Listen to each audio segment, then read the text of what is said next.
almost everybody is familiar with the foodstuffs that we got from the New World after the conquest in the 16th century. Corn, potatoes, avocados, tomatoes, peppers, chili, and even cacao, from which we ended up making chocolates. But very few people realize that the New World was instrumental not just in these fruits and vegetables, but in changing European worldview and actually making Europe and Western civilization what it is. And that has to do with the fact that the New World did not fit into the then current Western view of the world, which was centered around Europe and Asia, and intellectually was based on the work of Aristotle and Christianity. And it largely consisted of looking for authorities in the Bible and in Aristotle. And neither one of these sources had anything to say about the New World or about New World Indians. And so this inspired people to slowly abandon,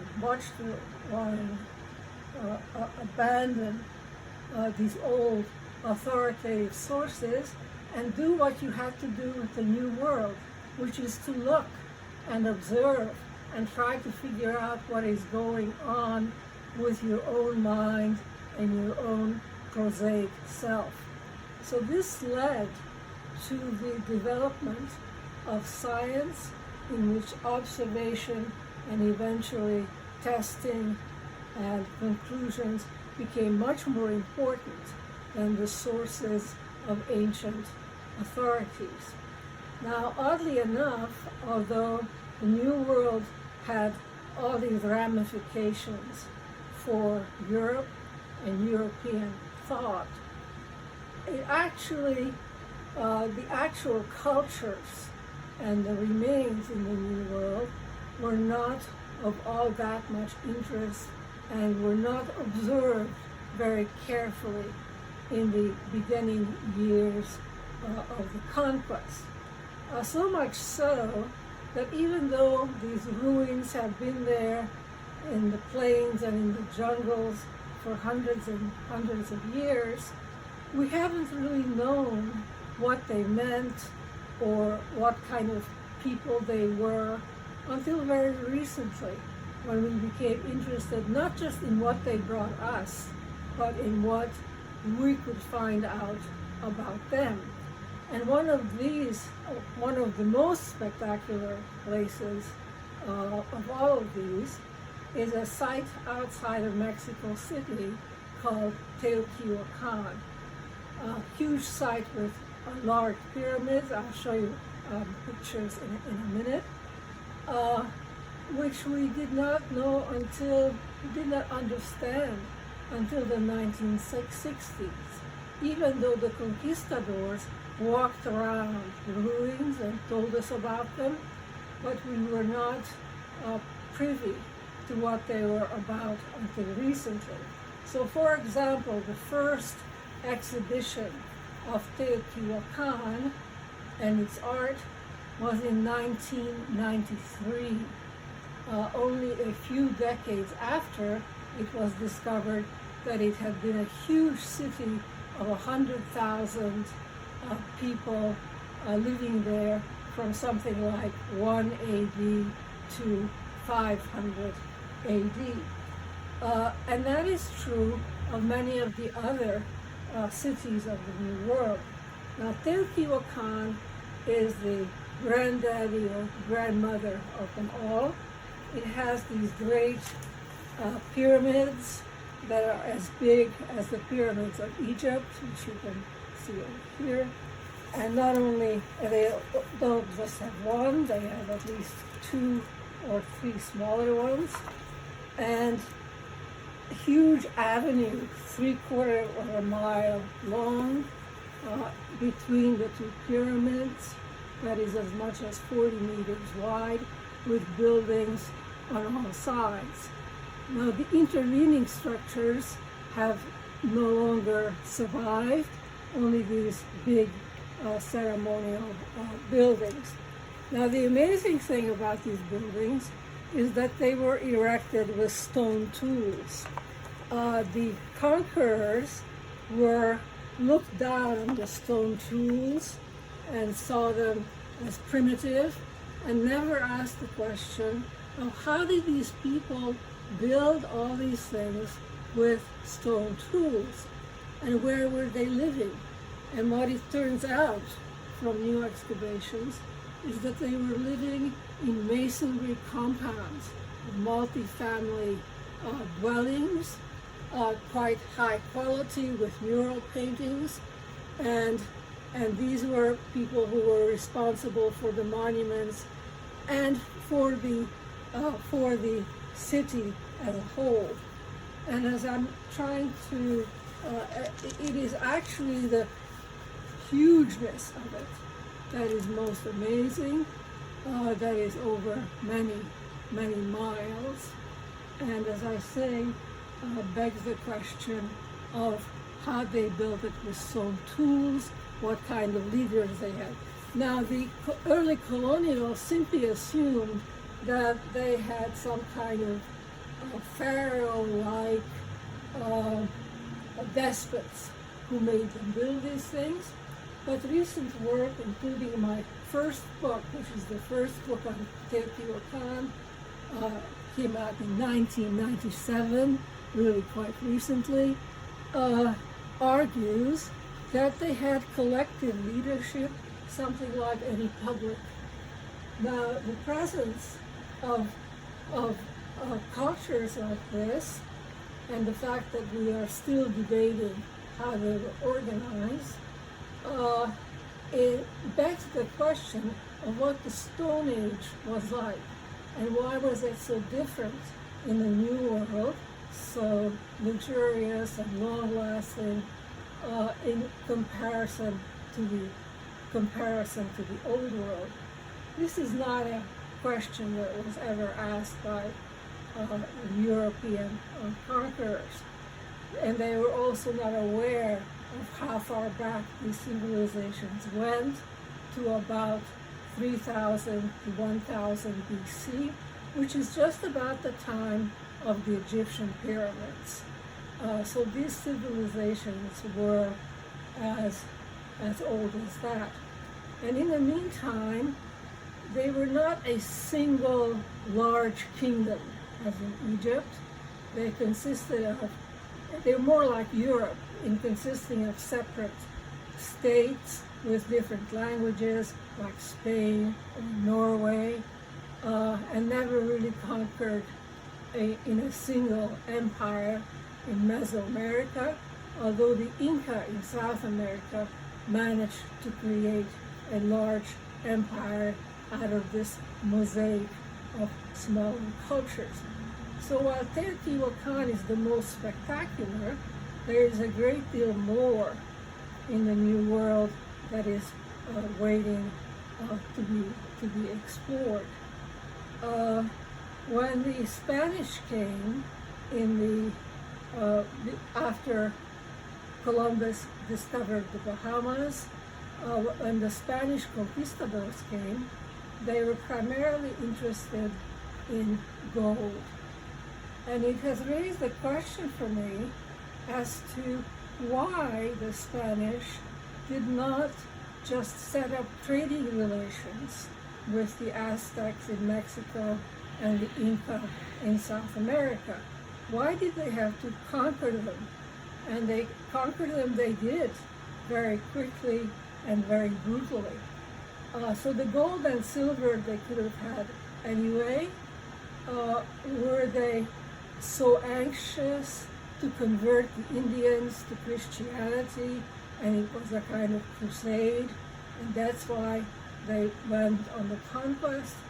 Or was it a need for land for people back in Europe who were in crowded conditions?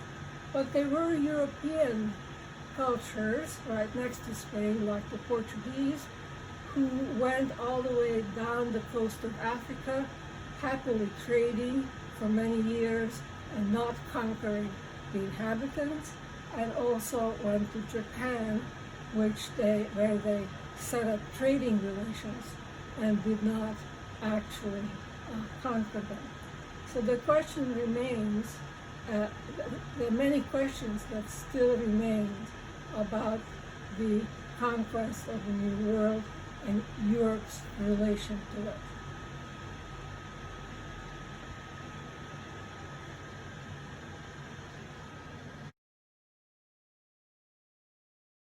Adventures and so forth, but making her way to Columbia University, her master's in African art. And she was particularly enthralled with the gold weights, and we have gold weights, really exciting, coming up in our next semester.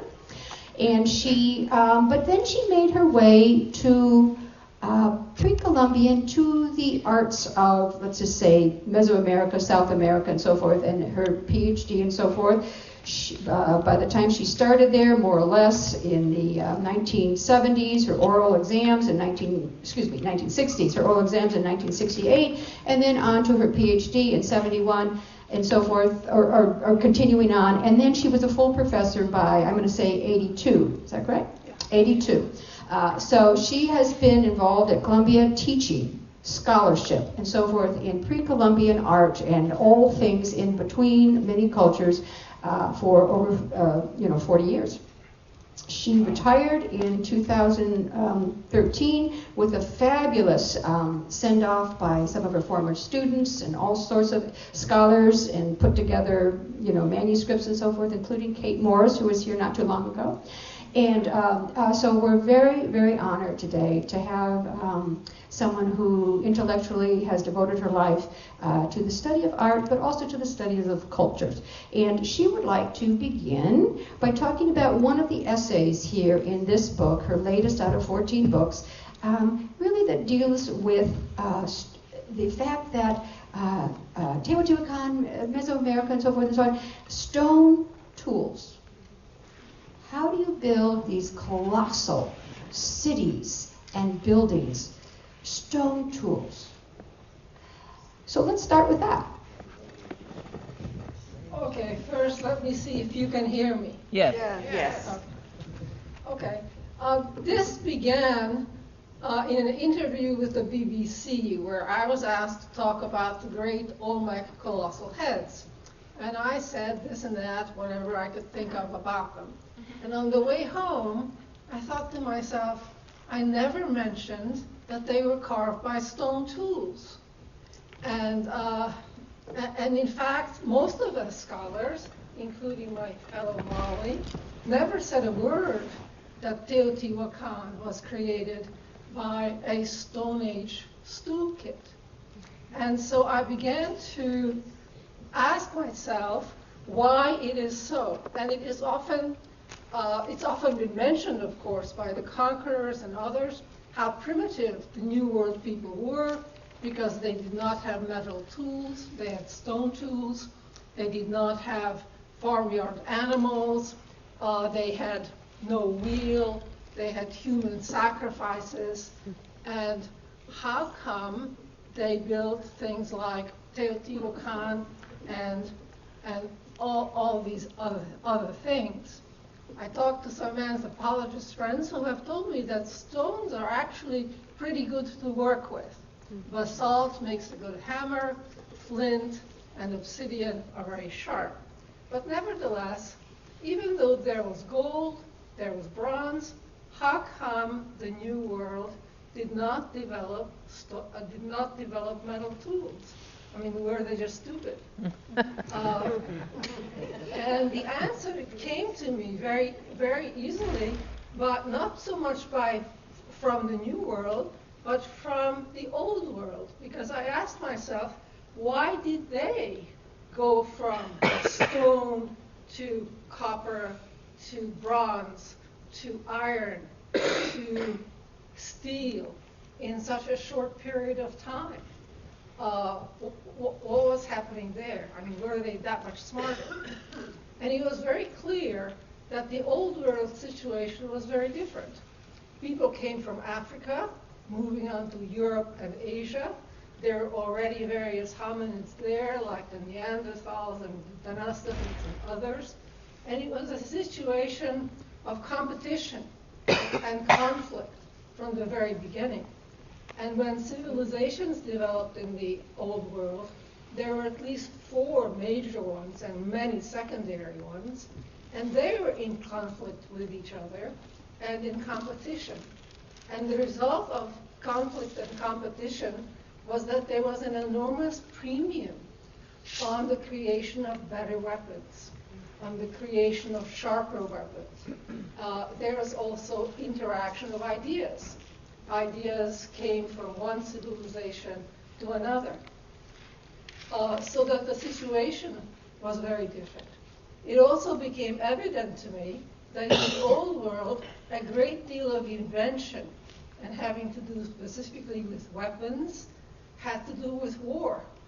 And that the old world was constantly at war, while at the same time traveling and trading. So, for example, a lot of invention happened specifically for weapons. For example, when the Chinese invented fireworks and that came to Europe, immediately they were turned into weapons. Gunpowder was turned into cannons and into muskets. And it was those cannons and muskets that eventually came to the New World. So that there was a weaponization desire and situation in the old world that did not exist in the New World. Now, what was happening in the New World? First of all, Asian migrants who came to the New World came into a situation where there were no other people. There was no competition. There were these great big animals like mammoths and sloths, which could be very well hunted by communal hunting methods. And they came into a land that was incredibly rich, had fantastic woods, great potential for agriculture, for domestication of the plants. Not so many possible domesticated animals. But the domesticated plants led to very adequate nutrition, very adequate food. So they came into a land where they could spread around using their stone tools as they came from Asia, and there was no necessities. The answer to the stone tool question was they didn't need to do it. And even though they invented metallurgy around 2000 BC, there was no need for them to try to weaponize it, for them to try to get better. And partly that was the result of the fact that when civilization occurred in the New World, there was only 2, Mesoamerica and the Andes. The areas in between, Central America and Northern Andes, only had some of the features of civilization, and they consisted of very tall mountains, and ideas made it through, but very slowly. And these 2 civilizations, the Andean and the Mesoamerican, were not in touch. No Mesoamerican ever conquered the Andes. No Andean ever conquered Mesoamerica. The Andeans were pretty good at conquering, so maybe in time they would have, gotten around to it. But so far they did not. It does not mean that they were totally cut off. Certain things spread from one area to the other, but not by traders. There were no Marco Polos, taking silk or stuff from one place to the other. Maize spread from Mesoamerica like 4,000 or 5,000 BC. In a couple of thousand years, it made it to South America. Metallurgy was invented in South America by about 2000 BC, and in a couple of thousand years, it made it to Mesoamerica. So it's not that they were completely sealed away from each other, but they were contacts were very slow. So the answer is that they did not need metal.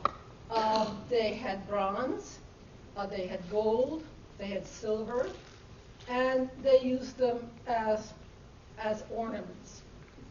So they also, the other thing that I would like to say about stone tools, it's amazing what you can do with stone tools. I mean, besides erecting huge monuments, they erected very finely carved and delicate things. And what they showed, what the monuments of ancient America show, is what you can do with stone tools. When you go to the New World, right away there's a desire for new tools, whereas the Mesoamericans were developing new ways of using old tools. This, of course, was not do them much in the case of the conquest. But I think it's one way that we should look at the monuments as elaborations of what can be done with stone tools. Now, since they were mostly not interested in technique, they were interested in technique in things like textiles, for example. Every known way of making textiles they figured out. So if they were interested in some things, they did that. But getting back to the stone tools, so how did they do these monuments? How did they do these cities? And the answer to that, which Molly began to explore, was that essentially through human engineering, essentially by organizing and inspiring people. And we don't always know the answer of how they did this. It used to be thought that such ancient monuments, including the Egyptian ones, were done by slaves. But these cultures did not have slaves. They did not have standing armies. They did not have police. They had to talk their own people into working during the dry season in erecting monuments, for which various kinds of religious ideas were probably helpful, but also some suggestions of incorporation. Now, I don't think I'm going to go into that right now. Maybe I'll come back to it later. But in both South America and Mesoamerica, there is strong emphasis on the idea of reciprocity, on the idea that the elite does something and the others do something in return. So the development of cooperative systems. And I think that has a lot to do with the fact that when they came into the New World, they were hunting cooperatively. That cooperative systems were the ways of getting things done. As I say, human engineering rather than technology seems to have been the ways to do it. I can do some more about that. But let me say something about human sacrifice, which I think everybody is interested in, and that was also mentioned. When I was a graduate student and I would go to conferences, various older anthropologists would say to me in a somewhat flirtatious way, "That's a nice girl like you studying the Aztecs." And I guess what they meant by that is you must have some kind of kinky interests. I have to interrupt. I just want to interrupt and say that it was Esther who wrote the first comprehensive book on Aztec art. It's 11 chapters, 75 plates, so it's considered, again, just a pillar of Aztec art. So she was a pioneer in that. Yeah, because people didn't want to write about the Aztecs. But if you think about, look, human sacrifice is not a nice thing. I mean, I'm not going to try to argue that it's something that we should emulate or anything like that. But I think we should try to understand it. And the way I understand it is that it is an act of violence. And as far as I can see, the human species, at least as far as I know it, is a violent species. And we're violent in all different kinds of ways. Now, the ancient Mesoamericans and Peruvians did not have colossal battles. They had their stone-tipped weapons. And particularly the Aztecs, when they went to battle dressed in feathers and feather standards and a whole lot of elaborate gear. And their aim was to capture the leader of the opposition in order to take him back and sacrifice him later. So their wartime body counts were relatively small. They were not interested in killing in the battle, particularly. They were interested, and if, how many guys does it take to take somebody back, a number of miles as a victim? It was a different idea of battle. Now, in comparison to that, our own battles all deal with actually killing troops in great numbers. We don't take them back. Moreover, by taking them back and sacrificing them, they were sacrificing them symbolically. They were sacrificing just like the outsiders at Teotihuacan that you mentioned. Whether they sacrificed them in the temples or whether they put them in the building stages, they were symbolic. I mean, they were two guys from Tikal. They were not sacrificing all of Tikal. Whereas we, in our present day of warfare, actually sacrifice people. We practice genocide. You can start adding them up, just in the 20th century. 6 million for Hitler, and 50 million for Stalin, and 1 million for the Turks, and the, what was their names? I can't think of their names. Armenians, thank you. The Armenians, the Hutus, and the Tutsis. I mean, we just go on killing people and genocide of people. There's no example of genocide that comes from the ancient world. So that their idea was largely a symbolic one. Which I also want to add something about peace and war. A lot of the art of ancient Mesoamerica deals with war, warriors and warrior regalia and the victims and so on. And you have to ask yourself, does that mean that they were at war all the time? And I usually think of the European painting in which the female nude is one of the favorite subjects. And does that mean that women were sitting around and walking around in the nude? What you do in representation is kind of what you wish for, what you desire, what you like to look at. And in ancient Mesoamerica, they did desire conquest and so on, although their idea of conquest was far smaller than our idea of conquest. Not only that, there were some complaints among the Aztecs that when the Aztec Empire was pacified, there was no war. They could not get any sacrifices for the temples.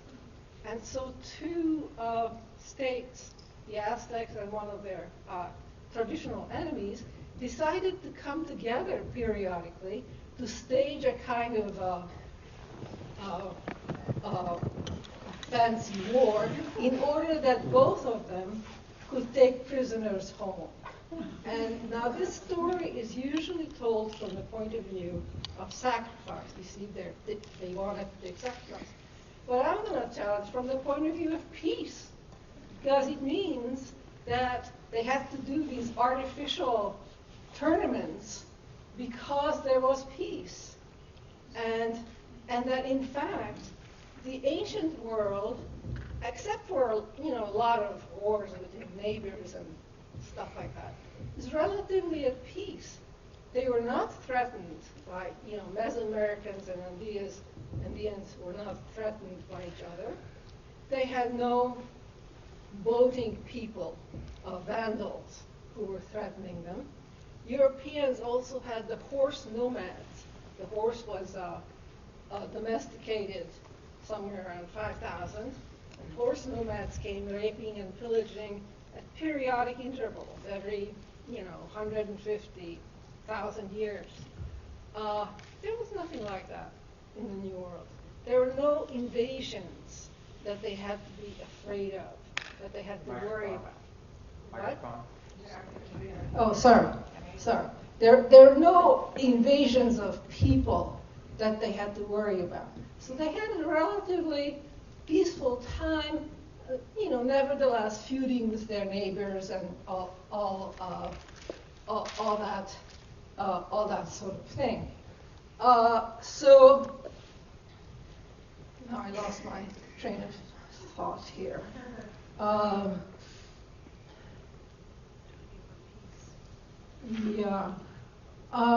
So what I'm trying to suggest is that they had a good life. They had plentiful nutrition. They had some ways, which I think we are going to work out, in which people were incorporated into their social and political bodies. They were not afraid of anybody from the outside, and they were perfectly content with their stone tools. And so you have to. So this is mainly in greater detail what I was trying to explain to the BBC, should they ever be interested in pre-Columbian, as to what some of their subjects might be.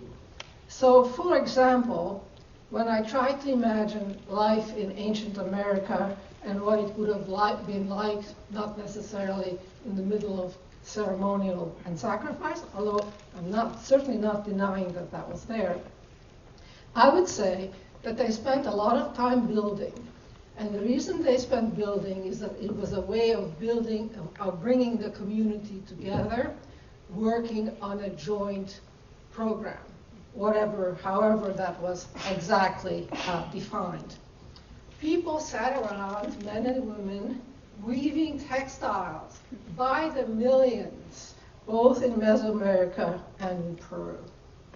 In Peru, one of the things they did after a project was finished was to have a big drunken fiesta.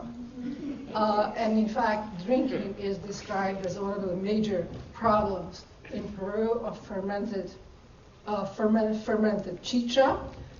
So that was one of the things that they did.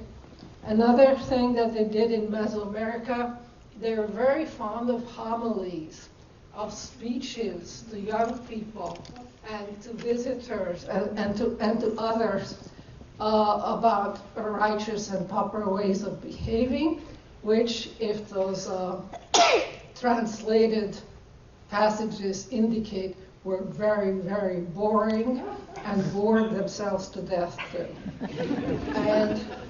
And finally,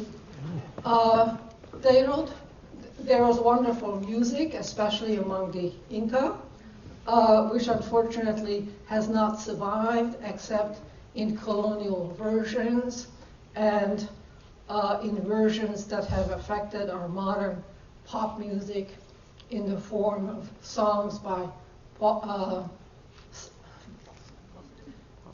Simon and Garfunkel, so we can have some. It has entered into our own culture. And the Aztecs, believe it or not, I guess maybe once they got tired of the sacrifices, sat around making up poetry, composing verses which were sung by bards at their feasts, where probably they got drunk too. And here are some examples of these poems. Okay, yeah. Will I have to go like the flowers that perish? Will nothing remain of my name? Nothing of my fame here on earth?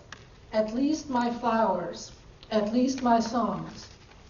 Earth is the region of the fleeting moment.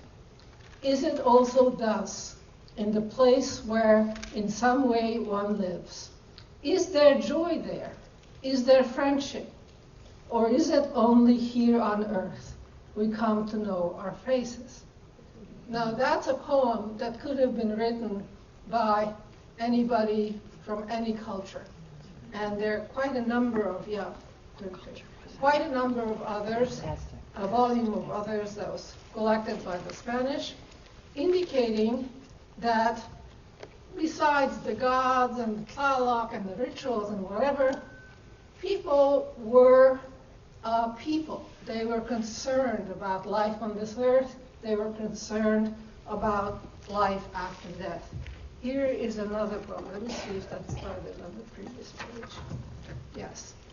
Remove trouble from your hearts, O my friends. As I know, so do others. Only once do we live.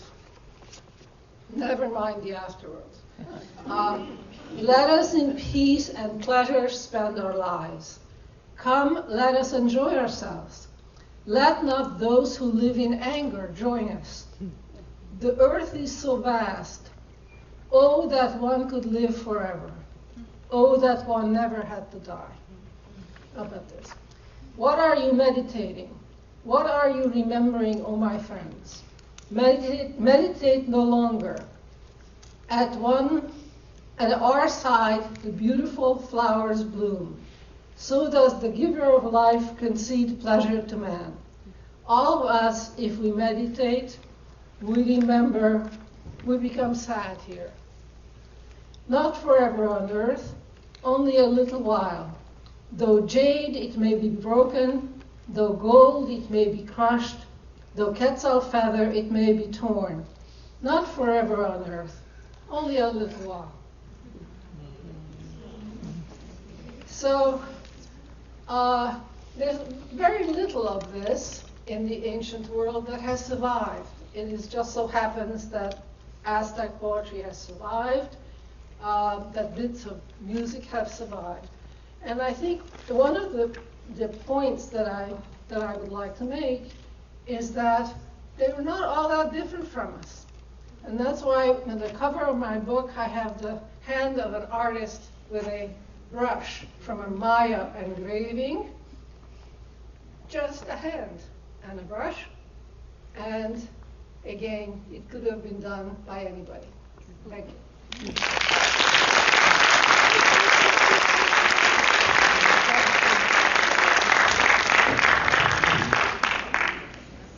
Just a couple questions here, and it is time to leave. The unique thing about Teotihuacan is that, Esther, when all of these Wagner gifts were given here to the Diyang, to the Finance Museums, there were over 200 pieces. Most of these have been returned, but it was Esther who was called by our curator, Kathleen Barron, to say, help, come tell me what this is. And it was with Esther in the late 70s and into the 1980s that helped to sort of sort out our Teotihuacan gifts.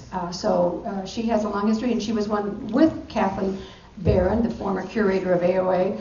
They had the first Teotihuacan exhibition in 1993 here at the Diyang. So these are very precious items, a very intriguing culture. So we want to thank very much Esther Pasztory for joining us today. Thank you.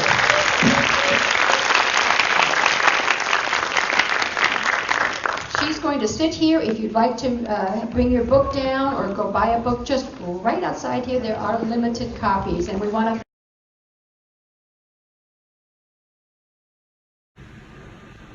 Sometimes one is in the right place at the right time without realizing it. And from the point of view of primitive art, the right place was New York, and the right time was not the 1960s. Primitive art really got conceptualized by the end of the 19th century. In the 19th century, a lot of objects were collected, some by travelers, but mostly by missionary societies.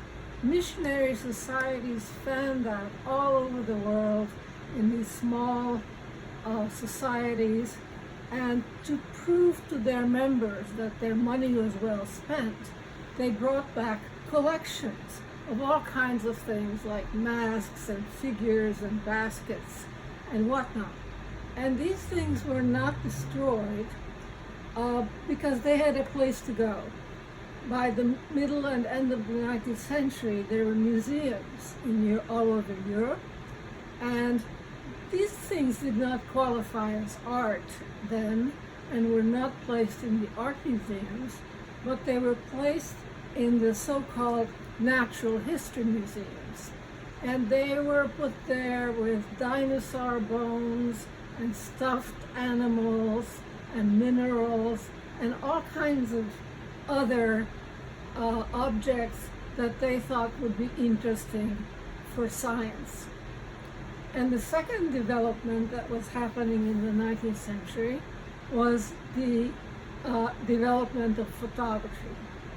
And when photography was developed in the middle of the century, it made it possible to give a realistic image of a portrait or an object or a house or whatever with hardly any effort, whereas before that time artists had to slave over it a long time to create realistic images.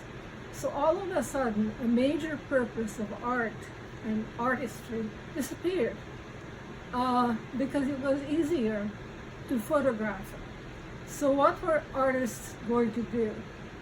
And they were floundering around trying new things, among them stylizations and kind of geometrizations of objects, trying to create interesting visual experiences because the realistic purpose was gone. And around 1900, these artists looking for some new way of rendering things wandered into these natural history museums and discovered these wooden things which nobody considered art that they saw as art. People like Picasso and Braque and German artists all over Western Europe were saying, aha, this is really art. And they were also buying them in curio shops for practically pennies, putting the masks on their walls, and claiming that the origin of their art was what came to be called primitive art, and not Greco-Roman art, which is what the earlier centuries had thought.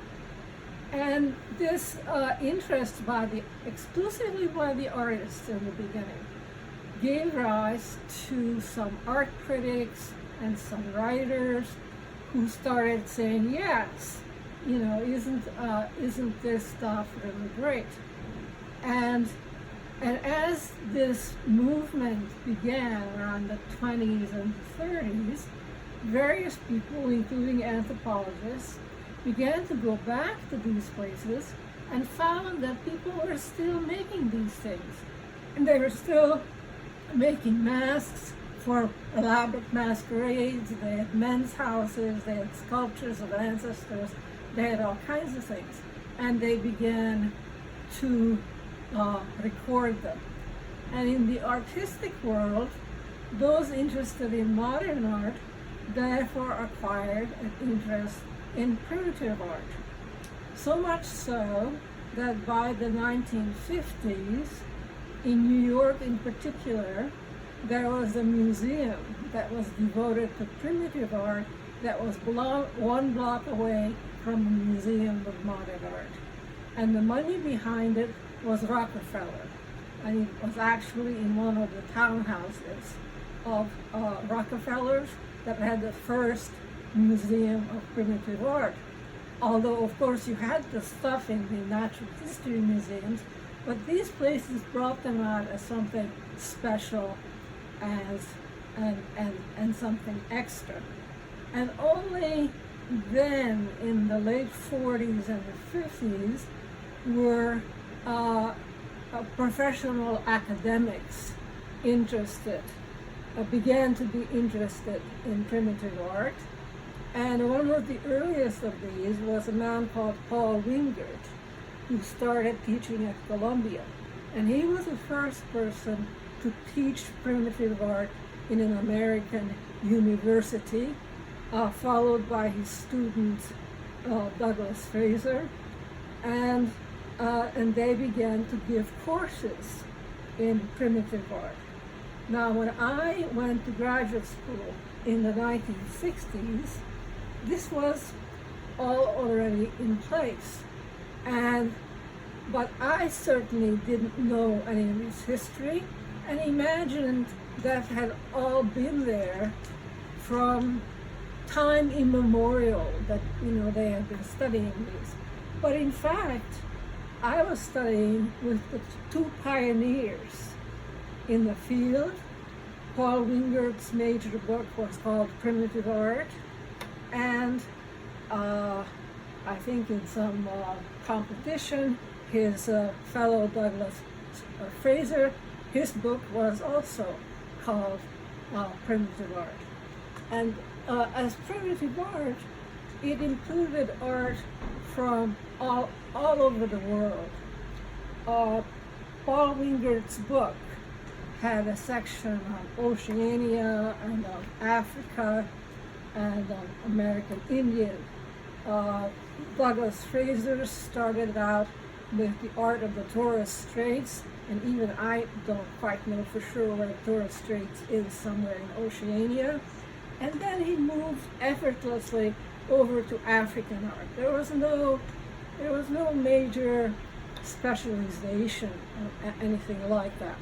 And in that same manner, I was, you might say, the third generation. I started out interested in Africa, and then for practical reasons decided to move over to Mesoamerica, which was considered absolutely normal, and there was nothing unusual about it. My classmate Cecilia Klein did Polynesian sculptures, and then also moved over to the Aztecs. So we kind of moved around all over the world and whatever interested us.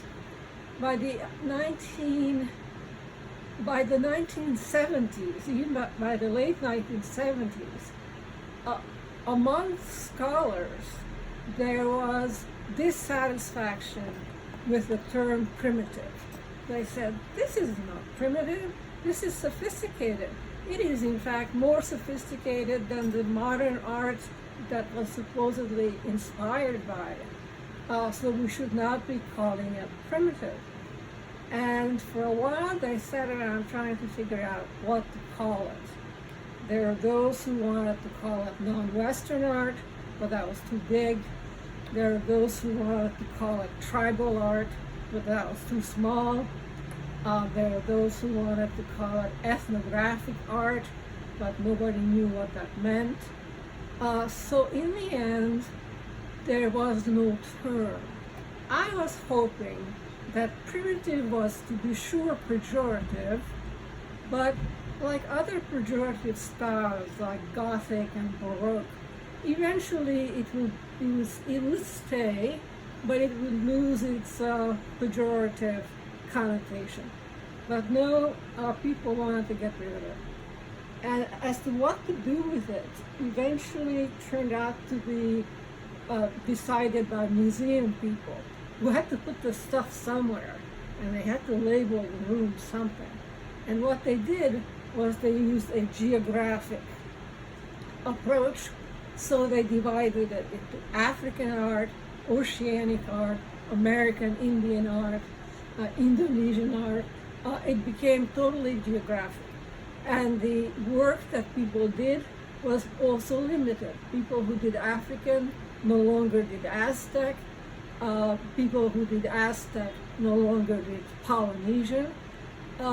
So that the field fragmented into these separate geographic sections, and people no longer compared masks of New Guinea with masks of Africa and things of that sort.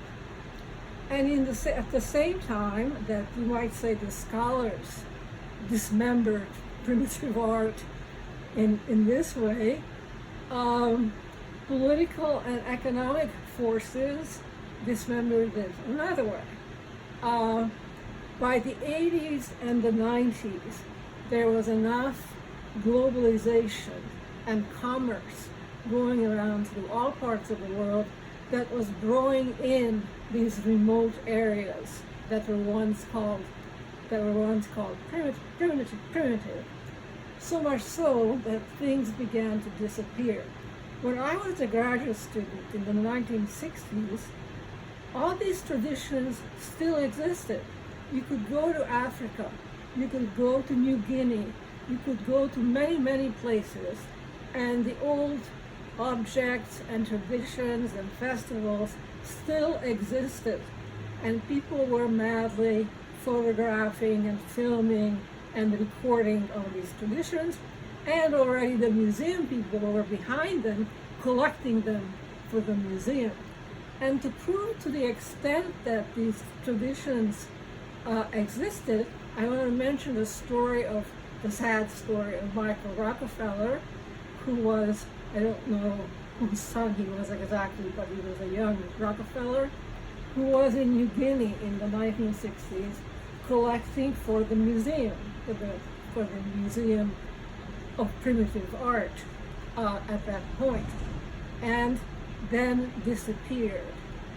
And it was thought, and subsequently it was proved, that he fell in with some unpleasant headhunters and cannibals and was eventually eaten. And the reason the story is relevant because it shows that in the 1960s, whether you like it or not, these cultures were still functioning in the old-fashioned way. Cannibalism existed, headhunting existed. Everything was the way it had been, perhaps hundreds or thousands of years before. Whereas by the 90s, first of all, everybody became pacified and gave up obnoxious rituals, and tourism began. And tourism began in places like New Guinea, exactly where Michael Rockefeller disappeared. And people began to pay money to see the ceremonies and to buy the objects. And so objects were no longer made for the group, for their own festivals and their own purposes. They were made for tourists because it made more money. And because they were made for tourists, they did not have to be as precisely and finely made as the ones that you made for your local clientele who knew what it should look like. It could be kind of a sloppy, hacked out piece, and the tourists would buy it anyway. To make a long story short, within a decade, native cultures making art disappeared. And instead of that, there is a burgeoning tourist culture. And what began to happen was that the objects that were still good and native and traditional found their way into museums, which is where they mostly are, and they disappeared from the field where all you could find was trashy tourist stuff. And at the same time, native artists were not necessarily stupid or just venal and commercial, although they were that too, but they came into contact with modern art. They came into contact with modern art either by teachers who were trying to show them new things, or magazines, or travel. I mean, they were no longer isolated so much. So they became aware of modern art, and they became aware that there was a market for modern art, and they began to paint, and they began to make modern art sort of with native overtones, but kind of like a combination of modern art and traditional art. And that's what became the new art of the 1980s and especially the 1990s. And for a while, Europeans and Westerners were befuddled by this, and they said, well, what kind of art is this? Is it Western art? Is it native art? Do we buy it? Do we value it, or whatever? And for a while it was in limbo. But and it is at that point that I got involved in bringing that out, this native modern art out, and bringing it into the academy, just the way Wingert and Fraser had brought primitive art into Columbia in the 40s and 50s. I was in the 1980s and 90s, I was bringing out this kind of hybrid art, which we called multiple modernities, which was then the next, it was the death of the primitive, which had disappeared, but it turned into modern. And it actually lasted a very short time because native artists were sometimes good, sometimes clever, sometimes savvy, and very quickly discovered that they were not working for their local town or their local gallery, but that their aim was the Venice Biennale. And many of them, in fact, made major successes. And as such, you could say that they became part of the mainstream, even though they were native originally, but they became part of the native mainstream. And so what happened to primitive art? Primitive art, which was this sort of glorious thing in the 1960s, which is when I started, has now come to be called things like classical, which is strange in itself, or extinct, because it no longer exists. It has, within my own lifetime, it has disappeared, and almost everything that's worth looking at is in the museums and no longer in the field. And the field has become a kind of provincial or different part of the modern world. So I was there, you might say, at the moment where primitive art was at its height, and also as it became undone in various processes. No one nowadays even uses the term primitive art. It has become so odd that it's not even used. They only use geographic terms. Well, okay, it's, let's see, it's May 30th, and it's about almost 2 o'clock in the afternoon, and it's all very interesting.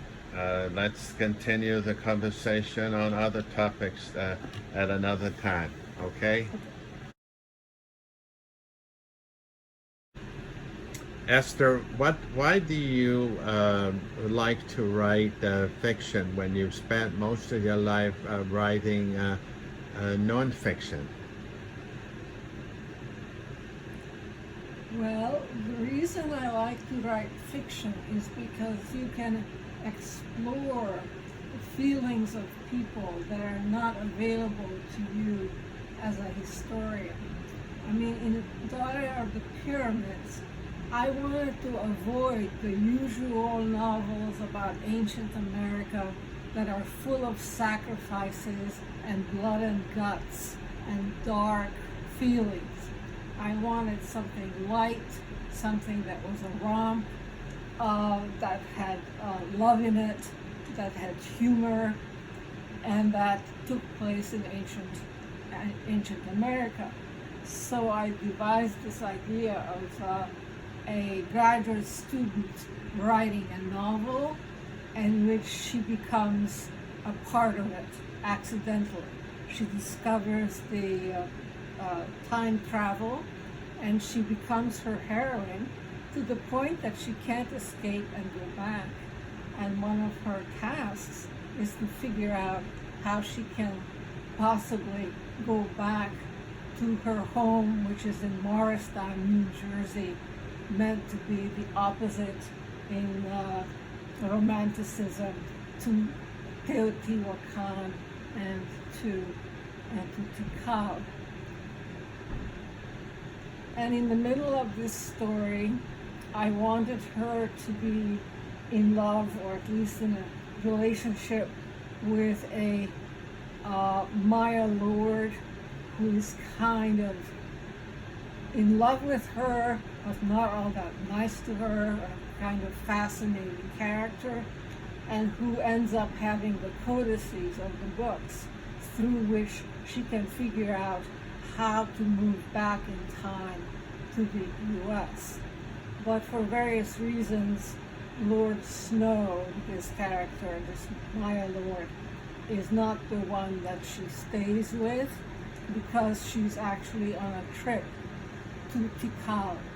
And the irony of that is that Tikal, which is a beautiful and spectacular site, is all ruined and burned down by some recent warfare, and most of the people are gone, except for a rather strange member of the old royal family with a broken arm and interested in spirits. It's kind of crazy. Tell me, do you stress at all, or are you interested in making things factual? Well, they're sort of factual, although, of course, in ancient times you would not have gone from Teotihuacan to Tikal on foot, because it's an enormous distance of something like 500 miles. So it's realistic as much as I can make it, but at the same time, it's a story. And it's meant for whatever reason. When the heroine becomes part of her novel, all kinds of bad things happen to her. I mean, she becomes sold like a slave, and unlike what she had in mind, it's not a great future. At any rate, she finds her lord, the ruler of Tikal, in this burnt down place that's a complete mess. And she pretty much decides that this is it. I better just go back to Morristown. This adventure is not turning out as well as I had hoped. And she goes back to Morristown, to her rather pedantic and dull boyfriend, but she can't find her place there. She's tired of archaeology. She can't find what to do, and she keeps thinking about Tikal and the people that she knew in ancient America. Does that kind of say something about your own position in as an art historian? That you find it hard to find your place, or I think you put your finger on that to some extent, that in not finding my place in the modern U.S., I've been more comfortable with ancient America and reconstructing what that world is like. So I send my heroine back to marry the Lord of Tikal, and together they will rebuild the city and have, she decides it would be a more important life than any life that she would have in Morristown, New Jersey. There is actually a sequel to this Daughter of the Pyramids, published in a separate place called The Maya World, in which she has a dream about Morristown, and she comes back to solve a murder. So there's further stories about Noemi going back and forth to Tikal and to the modern world. And without trying to give too much away, in the end, at least of the sequel, she decides to stay in Morristown and to eke it out with Tom and a more pedantic life. Tell me, the names and things you use, was that influenced by the pre-Columbian mythology? People had names. People had names like that. People had names out of the calendar, which were things like Nine Wind or something like that. And then they had, because a lot of people were running around with the name Nine Wind, they also had a nickname. And the nickname was like Jaguar Claw or something of that sort. So people had names like this. In the beginning, in the book at least, I had every character that I wrote about was given one of these funny names. And then it got to be so silly because I myself couldn't remember what name what character had, that I stopped giving them all names and sometimes just referred to a character as Big Man or something of that sort, or didn't name them at all. But Now, in the beginning, I gave them names. Now, you talking, is this, what pre-Columbian civilization are you talking about? Theoretically, this novel or movie, whichever you want to think of it, takes place around 400 or 500 AD at the time of the height of Teotihuacan and close to the height of Tikal. And we do know actually that these two sites were in contact with each other. And actually, this is not in the novel at all, but Teotihuacan once conquered Tikal. Various places conquered Tikal, so there I was okay in having it in the rubble. But I wanted it pre-Aztec because everybody writes about the Aztecs, which is about 1500s or earlier. And as I say, they usually emphasize the sacrifices and the sort of horrible stuff. And I wanted to emphasize more the adventure and change and liveliness of life in the ancient world. Well, you have written other fiction. I know you probably have a lot to say about those other works of fiction, but I had a question about the book and the civilizations that you talk about. But I just wanted for you to talk and what you want to say. There is one thing that I'd like to say about writing a somewhat historical novel.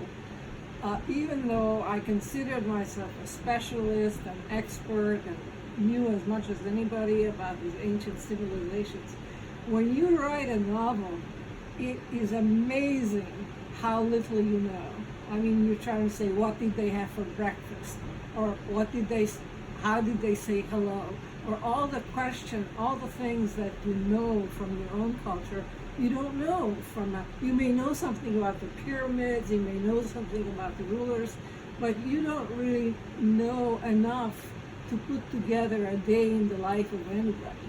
And that was an interesting thing to discover. Is this, when did this begin, and how long do you think it's before you finish? You're writing what today, right now?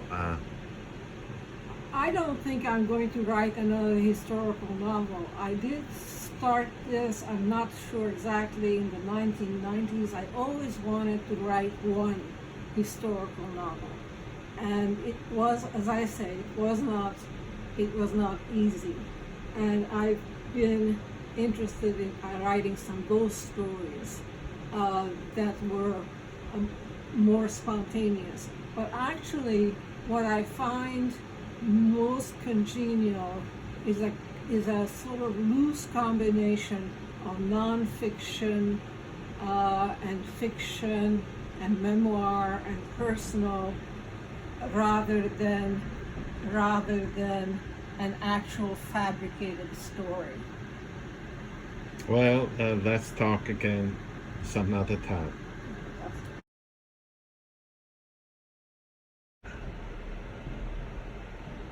ever since I've become a grandmother, I've become particularly fascinated about the future, a future that I'm not going to see. I can only imagine. And I try to imagine what life would be like 50 to 100 years from now.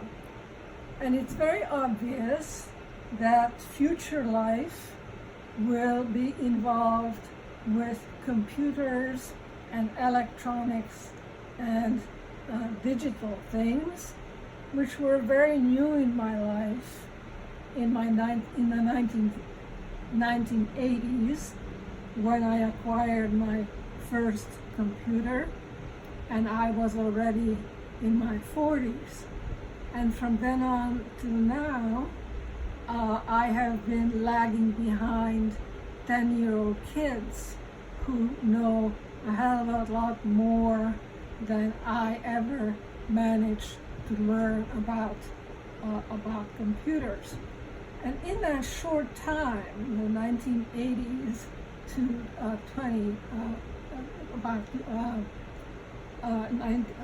2020, it's amazing how much life has been integrated with computers and continues to be so.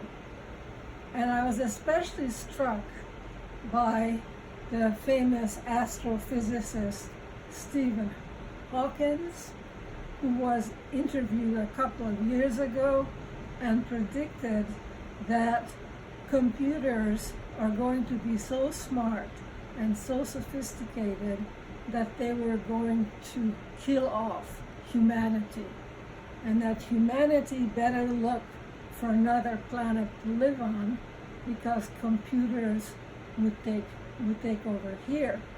Now, anyone else said something like this, you'd say that they're idiots, but Stephen Hawking, who is no longer with us, had suffered from Lou Gehrig disease all his life and had to have extremely sophisticated computers through which he was communicating.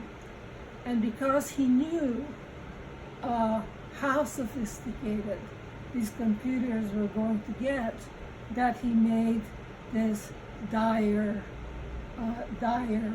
prediction.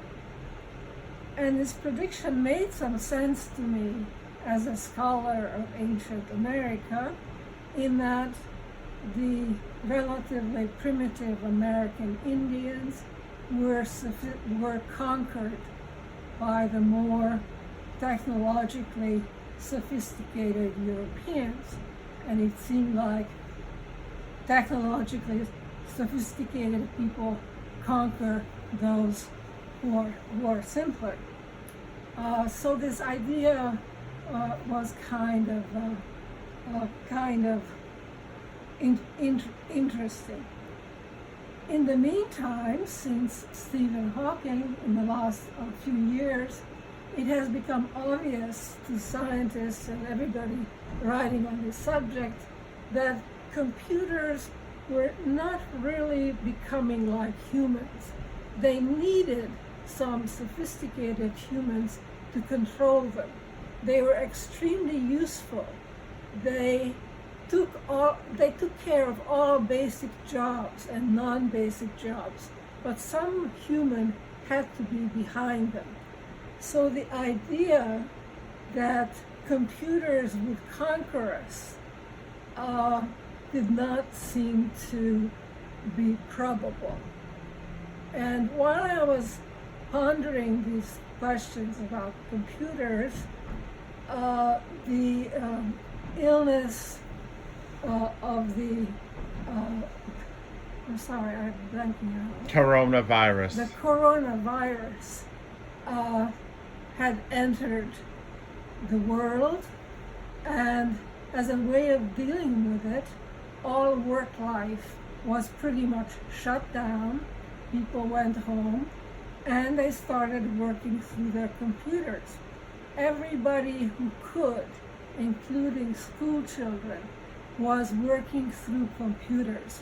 So you might say the computer had conquered all, had become everybody's activity, and the future that I was only thinking about was already here.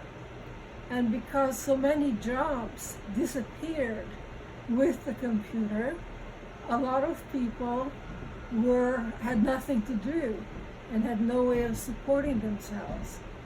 And already, as I think an idea of this, during the Democratic campaign, Andrew Young proposed that in the future everybody should get $1,000 from the state because they would no longer be having a job. You mean Andrew Yang?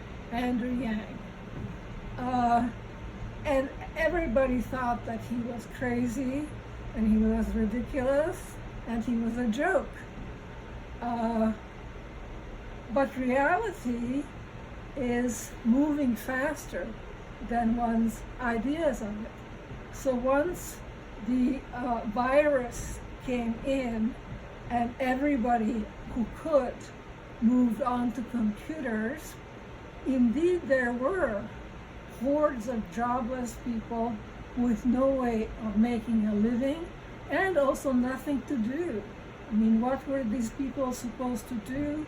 Start hobbies, do gardening, study Chinese. I mean, what were they supposed to do? And all of a sudden, the government's response was indeed the same as Andrew Young's, which is that everybody had to be paid a certain amount of money. They came out with $1,200, which was only for 1 month, although future payments are still expected. And the mere idea that these two came together, the overall dominance of the computer and the government having to pay people for doing nothing, was like making the future that I was only hypothesizing come alive. And then going back to Stephen Hawking's idea of the nasty computers who would conquer us, it seemed to me that it was not going to happen that way. Instead of them conquering us, we had become computer addicts. We had become so fascinated and want to involve it so deeply in our lives that it has become our addiction rather than their violence. So this is what I have to say for this one day of pondering the future. Now this is an adjunct to what you've written on your blog. Actually, it hasn't been published on the blog. It will be eventually. It's part of a book. What subject would you say this is? Contemporary politics and thought, or?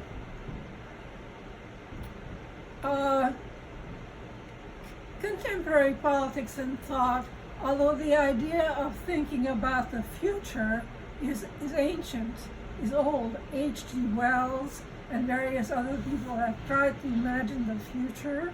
The Mayans too, didn't they? A lot of people. And the interesting thing about that is that many of their inventions have come true, but many have not. And we still don't have cars flying in the skies, which is what they imagined at the turn of the century. So futurology has been a game that we have been involved with. And of course, whenever you're talking about the future, you're really talking about the present, because it's a comment on the present rather than really about the future. Well, you'll be making more videos in the near future. That's very good. Thank you. My change from African art to ancient American art was purely a matter of practicality. I couldn't really see myself spending a year in the African bush collecting dissertation materials. It seemed much more sensible to take the Aztecs of Mexico, where the flights were cheap. I could stay in a nice colonial hotel for $4 a night, and had a cosmopolitan and beautiful Mexico City right at my door. I only picked the Aztecs because that's the only ones that I actually heard about. So my husband and I went on a tourist trip to look at different sites to see what might appeal to me as a project. And the first major site that we went to is about an hour outside of Mexico City, is the one called Teotihuacan, which absolutely amazed and overwhelmed me with its hugeness. It's enormous, 2 pyramids about the size of the Egyptian ones, huge ceremonial avenue, apartment complexes, only partly restored, but nevertheless there. I didn't know anything about Teotihuacan, and that was part of its mystery, and nobody else did either. They didn't know what language the people spoke, who they were exactly, and it seemed to be the largest ancient site in the New World. At the same time, it had little murals inside many of the walls, and I was interested in them, particularly because there seemed to be no book written about it.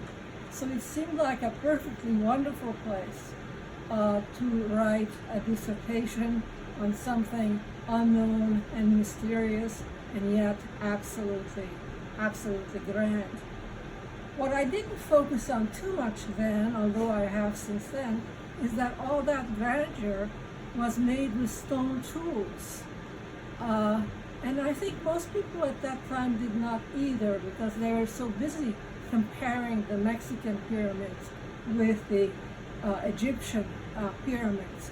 And they did not focus so much on exactly how they were made. But as it turns out, a lot of what I was studying as primitive art was also made with stone tools, like the Maori meeting house and North American Indian works. They were originally made with stone tools, and then when Westerners came and traded, they gave them metal tools and knives, which they appreciated, but all of the really ancient works were done with stone tools. And there was this kind of general idea that somehow these cultures and arts were very ancient. In fact, Stone Age. I mean, they were collected in the 18th and 19th century, but that's just because of a historical accident. But the feeling was that these cultures existed prior to Egypt, prior to the Greeks, prior to the Romans, and were very, very, the same sort of things, not exactly the same thing, but the same sort of things would have been done earlier with the stone tools that we had already done. Now, there is no absolute proof of this, but it was generally believed that this was the case. Now, in the Americas, we had dates going back to 4000 BC or so, and definitely the presence of stone tools. But they were much more grand than the small oceanic and other states that we were looking at. But that seemed to be partly the result of historical circumstances. In the old world, if these were Stone Age cultures, they got moved around and shoved into marginal places by later, more advanced cultures. so that they were in these odd, out-of-the-way places, little tiny cultures. Whereas in the Americas, the Indians who came around 20,000 BC, and even though they may have started building about 4,000, they encountered the continent where there wasn't anybody. And there wasn't anybody to push them around. They could spread out, they could develop their own way as they wanted to, and evidently they were perfectly happy with stone tools and did not feel the necessity to develop anything else. So we are kind of thinking of these cultures as Stone Age cultures at whatever date we actually found them. And the things that fascinated everybody in the 1960s about them, there are a couple of things that they had that were fascination. One was, of course, that you did not have to have high technology in order to create something grand, that you could create something grand with low technology. Another was that with cooperation and organization, people could erect fantastic things. They were not necessarily done by slaves or forced to do it. They were done cooperatively. And this whole idea of sort of a culture willing to make things for its own pleasure and desire and purposes was a part of the idea of the Stone Age. Another part of it had to do with perishability, even though, of course, what we were looking at were the things that survived and were not perishable. But wherever anthropologists went, they found that the major works were perishable.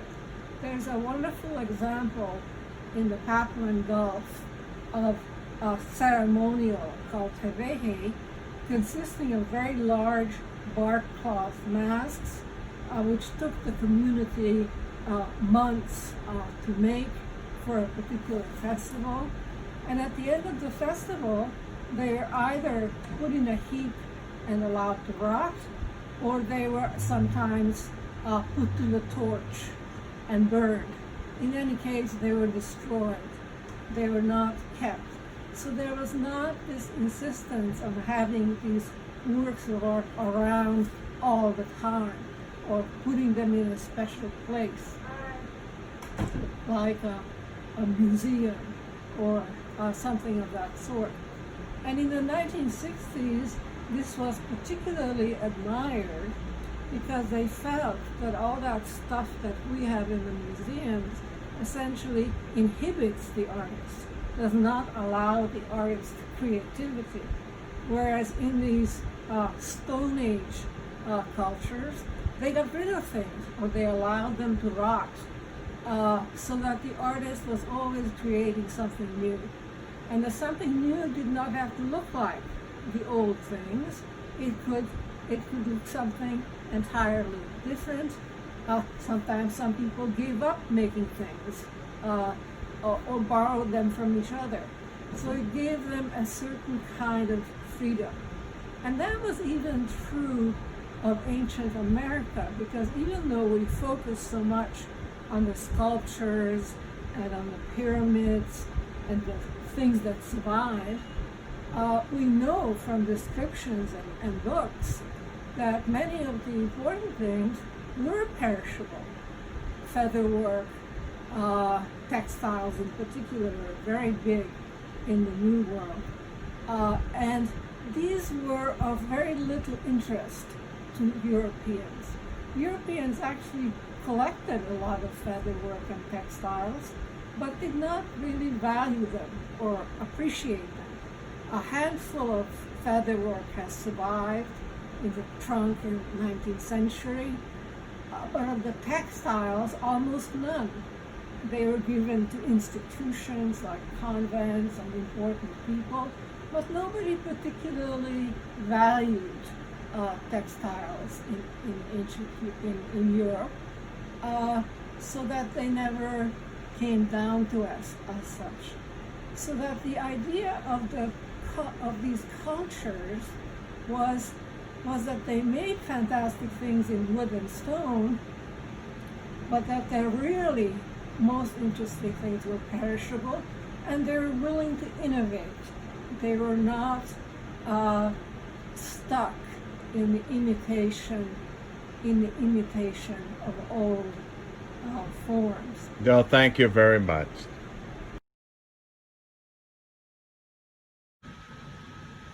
Concluding thoughts.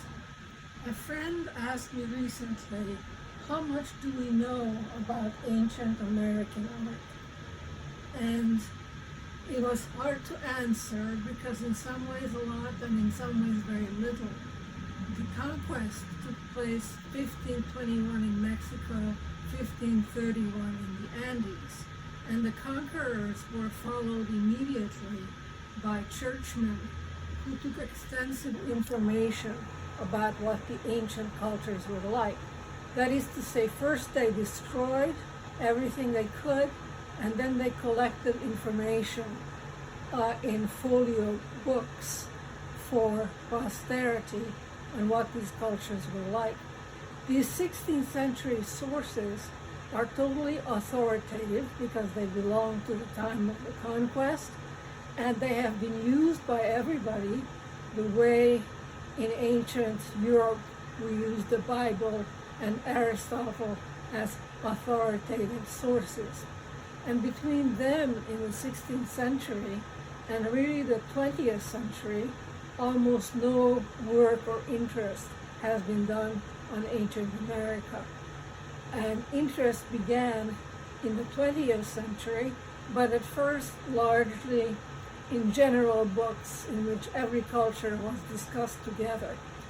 And the individual studies really began in the second half of the 20th century.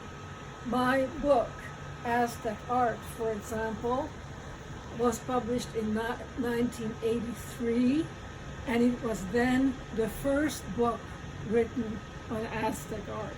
I mean, there hadn't been anybody who had studied it before. Similarly, my book on Teotihuacan was published in 1997, even later in the century. And these books are distinctive, as well as the books of other contemporary scholars, in that they don't deal extensively with the 16th century manuscripts.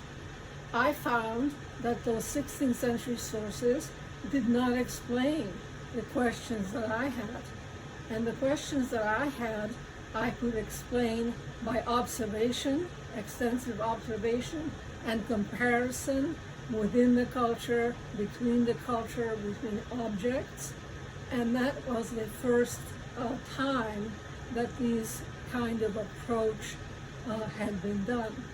So there's still too many scholars who are referring to the authority of the 16th century texts rather than finding ways of explaining things by observation and testing of various sorts. So the answer to the question of how much we know about ancient America is very little. It's still in its infancy. First generation has done its work, but we still need many more people to explore the culture and the arts in greater detail outside of the 16th century sources.